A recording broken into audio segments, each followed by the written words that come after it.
ఇటువంటి అనేక ప్రశ్నలు. సో ఒక్క నిమిషం పట్టాభి గారు, ఒక్క నిమిషం. నెక్స్ట్ దీంట్లోకి వెళ్లే ముందు సత్యమూర్తి గారు నమస్తే అండి. ఇప్పుడు ఆయన సిట్టు వాళ్ళు ఆయన ఎప్పటి నుంచో పిలుస్తున్నారు, రండి విచారణకు రండి అని. సరే, ఆయన బిజినెస్ మ్యాన్, తర్వాత ఎంపీగా ఉంటారు. వాళ్ళు అడిగిన రోజు కుదరకపోతే ఇంకో రోజు అవకాశం ఉంటుంది. రెండు మూడు వాయిదాలు కోరారు. చివరికి రేపు వస్తా అన్నారు. ఇవాళ రమ్మంటే రేపు వస్తా అన్నారు. రాకుండా ఆయన చేసిన పని ఏంటంటే ఢిల్లీలో ప్రెస్ మీట్ పెట్టాడు. ఇది చూస్తే ఏమనిపిస్తుంది?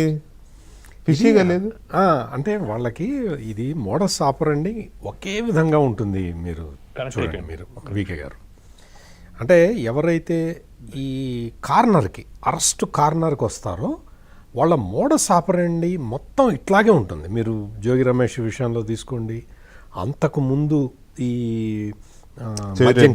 చెవిరెడ్డి కేసు దగ్గర నుంచి వాళ్ళందరూ కూడా, మన రాజకేశ్ రెడ్డి కూడా ముందు ఆడియో రిలీజ్ చేశాడు. అవును, అంటే వీళ్ళ మోడస్ ఆపరండి అట్లాగే ఉంటుందండి. వీళ్ళు ముందర ప్రెస్కి చెప్పేస్తారనమాట. చెప్పేసి తామేది నేరం చేయలేదు అన్న విధానాన్ని అది ప్రొజెక్ట్ చేసుకుంటారు. అంటే వాళ్ళు చెప్పాల్సిన వెర్షన్ని న్యాయపరంగా ఇటు చెప్పలేరు, పోలీసుల దగ్గర బుకాయించలేరు, ఎందుకంటే వాళ్ళ దగ్గర అన్ని ఆధారాలు ఉన్నాయి కాబట్టి. అందుకని పబ్లిక్లో అట్లా వదిలేద్దాము అనేది వాళ్ళ ఇంటెన్షన్ అండి. దాని ప్రకారమే చేశారు. వికే గారు, ఇక్కడ లై డిటెక్టర్ టెస్ట్ అంటున్నారు కదా, లై డిటెక్టర్ టెస్టులో ఏమీ తేలదండి. మామూలుగా అంటే అంత నిజాయితీ పరులైతే వీళ్ళు అడగాల్సింది ఏంటంటే నార్కో అనాలిసిస్ టెస్ట్ అడగాలండి. అంటే కొంచెం అంటే సెమీ దీంట్లోకి స్టేట్లోకి తీసుకెళ్ళి దానికి కొంత ఇంజెక్షన్ అది ఇస్తారు డాక్టర్ పర్యవేక్షణలో.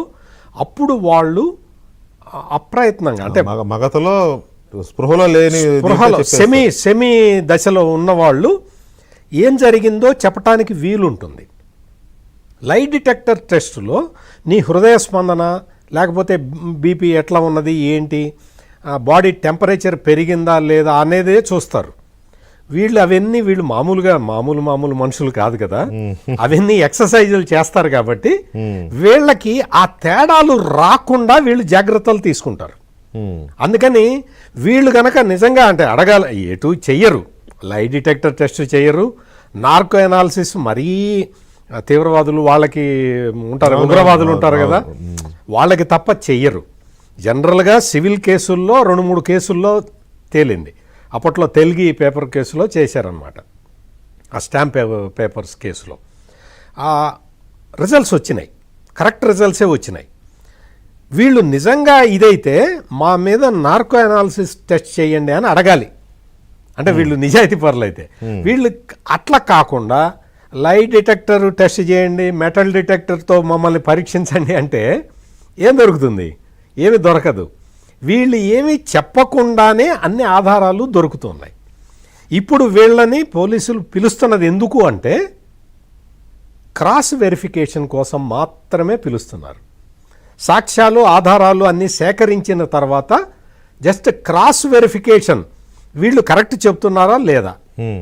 వీళ్ళు కరెక్ట్ చెప్పకపోతే వీళ్ళని ఎట్లా, ఇప్పుడు ఉదాహరణకి నాకు ధర్మారెడ్డి ఎవరో తెలియదండి అన్నారనుకోండి, ఆ ధర్మారెడ్డి ఫోటో చూపించి నువ్వు ఆయన పక్కనే కూర్చొని ఉన్నారయ్యా అని అడుగుతారు, సింపుల్గా చెప్తున్నారు. అటువంటి ఆధారాలు పెట్టి చెప్తూ ఉన్నారు. ఇక్కడ జరుగుతున్నది ఈ దశలో అంటే కేసు దర్యాప్తు దశలో చాలా కీలకమైన సాక్ష్యాలు ఆధారాలు వాళ్ళ దగ్గర ఉన్నాయండి. ఇంకొకటి, సుబ్బారెడ్డి నేను కోర్టుకు వెళ్ళాను అంటున్నాడు కదా, కోర్టుకు వెళ్ళింది ఎందుకు అంటే రాష్ట్ర ప్రభుత్వం వాళ్ళ సిట్టేసి దర్యాప్తు జరిపిస్తే మాకు నమ్మకం లేదు, సిబిఐతో దర్యాప్తు చేయించండి అని వెళ్ళారండి. ఆ ముచ్చట కూడా తీరింది కదా. నువ్వు కోర్టుకు వెళ్ళి జరుగుతున్న దర్యాప్తును ఆపండి అని అడగటానికి వెళ్ళావు. సుప్రీంకోర్టు ఏం చేసింది అంటే, అయ్యో దేవదేవుడికి అపచారం జరిగితే మరి అందులో ఉన్న వాళ్ళే వచ్చి ఇట్లా కోరుతున్నారు కాబట్టి మనం సిబిఐ వాళ్ళనే పెడదామని చెప్పి వీళ్ళనిద్దరిని పెట్టారు. సో అంటే నువ్వు కోర్టుకి వెళ్ళింది ఎందుకు? రాష్ట్ర పోలీసులు చేస్తున్న దర్యాప్తును ఆపటానికి కోర్టుకు వెళ్ళావు.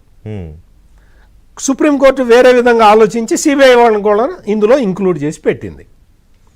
ఆ రోజున సిబిఐ వాళ్ళని ఇద్దరిని ఆఫీసర్లను ఇందులో పెట్టిన రోజున ఆ వాళ్ళకున్న పేపరు వాళ్ళకున్న ఛానల్లో ఎటువంటి ప్రచారం చేశారు అంటే ఆ జస్టిస్ రెండు క్వశ్చన్లు వేస్తే ఇంకా అసలు మొత్తం కూటమి ప్రభుత్వాన్ని అసలు ఆయన తూర్పారబట్టాడు, అసలు కల్తీ లడ్డు లేదు అన్నట్టు ఆయన అన్నట్టు ప్రచారం చేసుకున్నారు.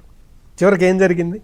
ఈ రోజు నన్ను ఎంతమంది అరెస్ట్ అయ్యారు, ఎంతమందిని అంటే వాళ్ళు క్వశ్చన్ చేసి ఆధారాలు తీసుకొని, పైగా ఇంకొకటి ఏం చెప్తాడంటే కల్తీ అని ఎక్కడ యానిమల్ ఫ్యాట్ అని చెప్తారు, యానిమల్ ఫ్యాటే లేదు కదా అంటారంటే నిజంగా అసలు వీళ్ళ ఆర్గ్యుమెంట్స్ చూస్తూ అప్పుడేమో వాళ్ళ పత్రికలో ఇప్పుడు మీరు అన్నట్టు నెయ్యి కంటే పంది కొవ్వు రేటే ఎక్కువ అని వాళ్ళే రాశారు. ఇప్పుడేమో అది ఎందుకు కలుపుతామని వాళ్ళు ఇది మాట్లాడతారు అంటారు.